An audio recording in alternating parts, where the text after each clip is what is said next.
This video will show solutions to the 2017 VCE Mathematical Methods Written Examination 2, Section A, Questions 16 to 20.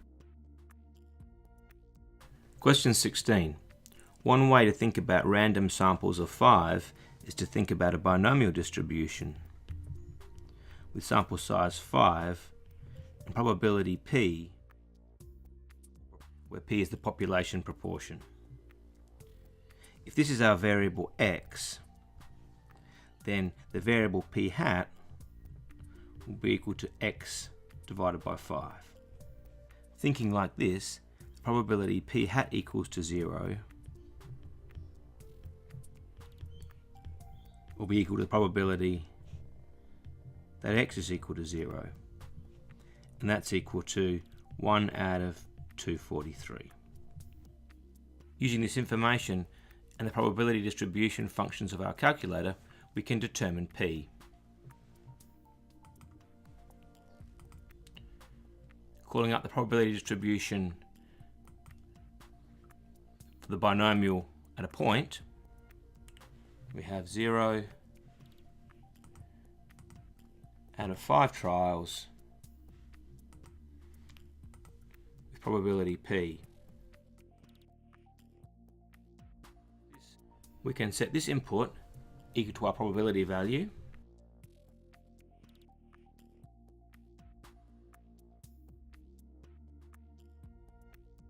and solve for p.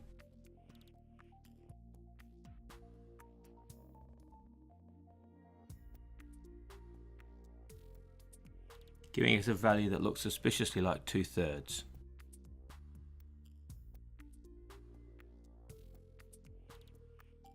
Based on this, we can determine the probability that p hat is greater than 0.6, as this corresponds to the probability that x is greater than or equal to 4 out of 5.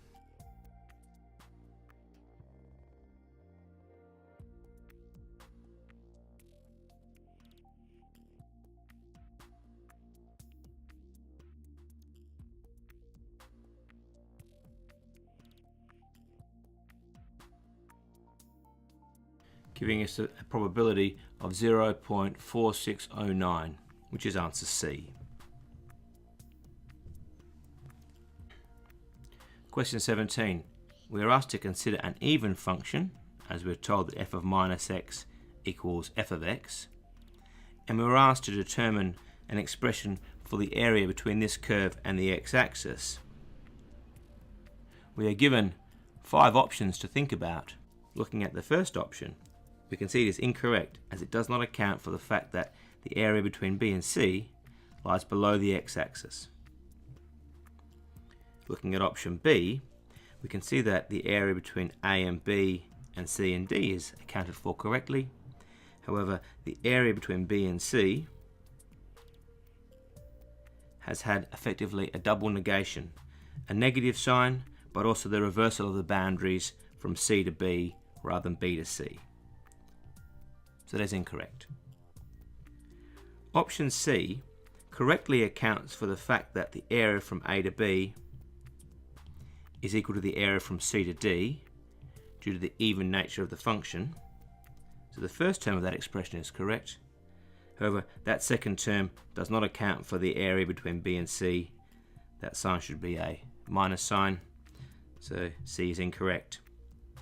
Looking at option D, we can see the area from A to B once again doubled to cover the areas from A to B and C to D. This second integral term is interesting. It is written as a negative, accounting for the fact that it's under the x-axis, which looks promising. However, it is written from B to B plus C. That's somewhat unusual, but due to the even nature of the function, B plus C is equal to 0. Which means that, in fact, the area between B and C is 2 lots of the area between B and 0, which is correct. So D is our answer.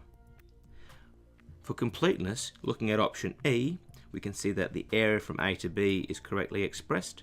The area from B to C, beneath the x-axis, is correctly expressed due to the reversal of the boundaries on the second integral expression, but the area from C to D is incorrectly expressed as this area lies above the x-axis, so those boundaries do not need to be reversed, confirming that our answer is definitely D. Question 18. We are considering a binomial distribution where the mean and the standard deviation are equal. Using formulas for these quantities, this tells us that NP equals the square root of N by P by 1 take P. And this equation can be solved for P on our class pad.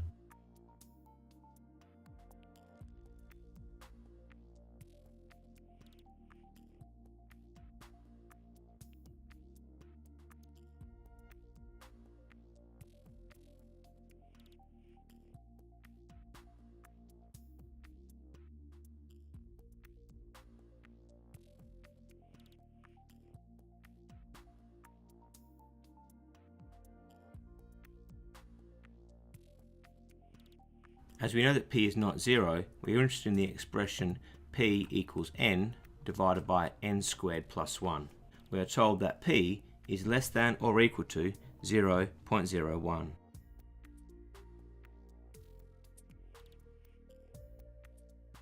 So in this expression for N, based on our answer, the smallest number of trials N is 99, as 99 is less than or equal to N. Question 19. We are given a probability density function that exists from k to k plus 1. Hence, the integral from k to k plus 1 of the function, defined as cos of x plus 1, must be equal to 1. Looking for the solution to this equation, it makes sense to consider our class pad. Firstly, entering the integral expression.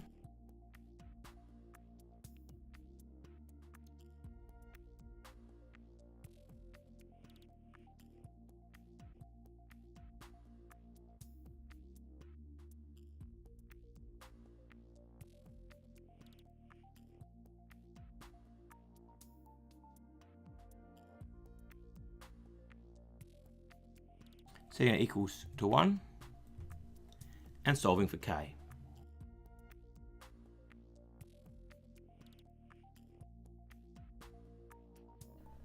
The spinning wheel in the bottom right hand corner of your class pad indicates that it is working hard.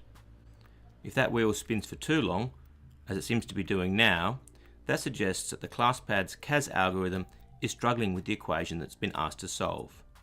Given the pressure of the examination, it's probably timely to press the clear button to break that algorithm and try an alternative approach.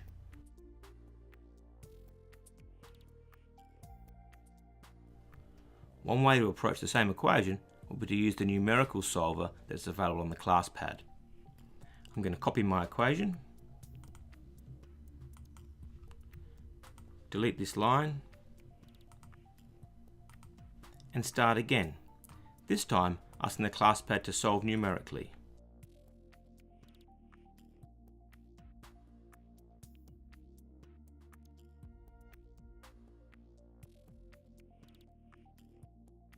Here a numerical solution is quickly provided. We can see though that the answers we have are in exact form. However, by comparison we can probably determine which one the right answer is. Clearly the answer is not 1. The answer is not pi take 1 because that would be approximately 2.14. However, half of 2.14 is about 1.07, so it does look like answer D could be an option. We should probably check that though.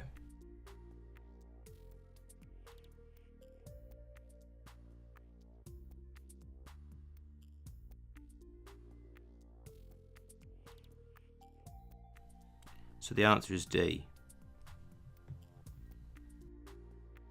Question 20. We are asked to compare the shaded region underneath the two curves with the triangle OAB. Necessary for both these calculations is the coordinates of B. I'm going to obtain these using my class pad.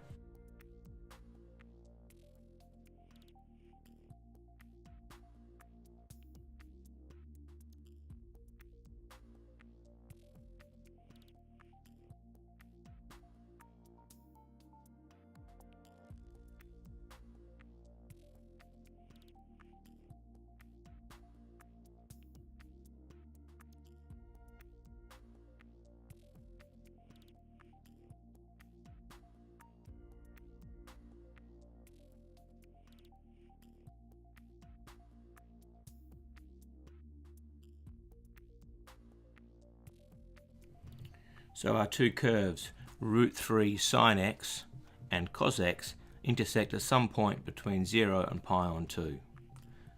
And the x-coordinate they meet at can be found by solving this equation.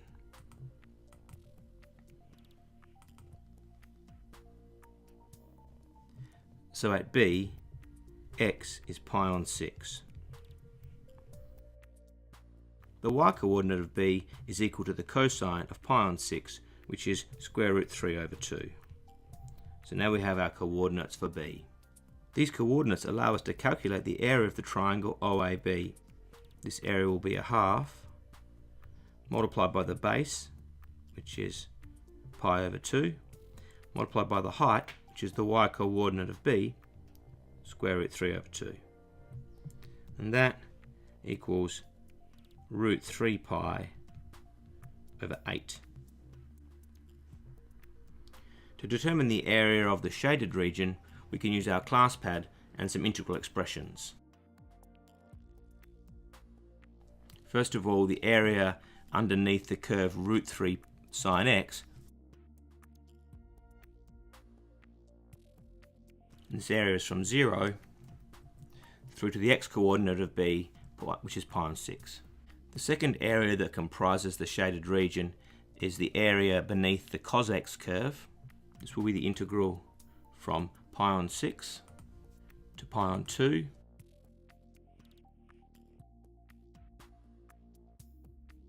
Beneath the curve cos x. Altogether, this area is equal to the square root of 3 minus 1. So our ratios, the area of the shaded region, square root 3 minus 1, as compared to root 3 pi over 8, which is answer B.